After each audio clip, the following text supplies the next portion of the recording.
Welcome to the first panel, Mr.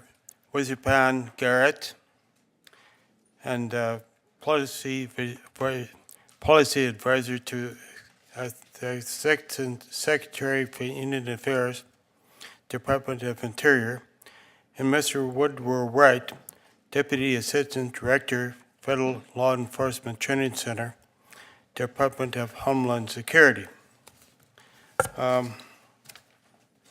The committee meets today to examine the hiring and training practices for Tribal and Bureau and Indian Affairs police officers.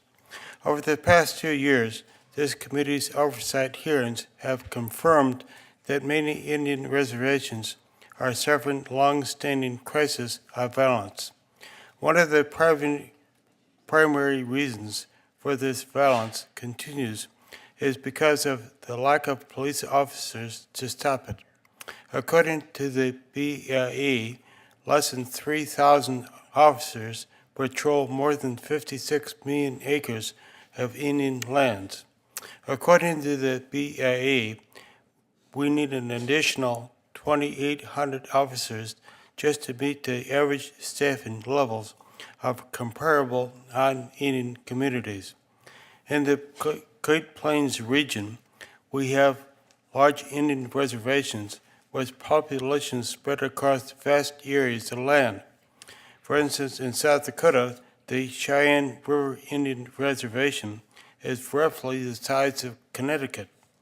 On the Pine Ridge Indian Reservation, from the tribal casino on the west end to the community of One Blee on the east end is 120 miles. These vast distances often take the toll on our officers and equipment.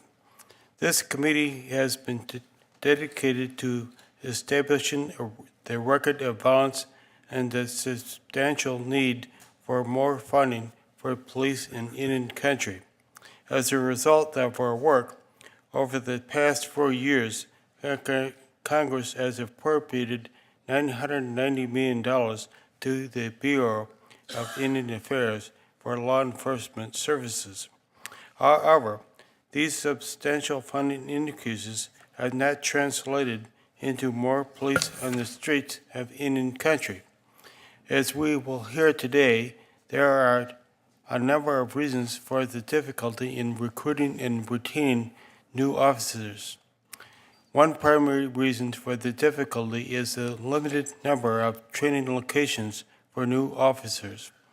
Over the past 2 decades, the BIA has required every new police officer to receive training at the Indian Police Academy. Last month, the Bureau of Indian Affairs submitted a report titled Protecting Indian Country. The report makes a number of recommendations.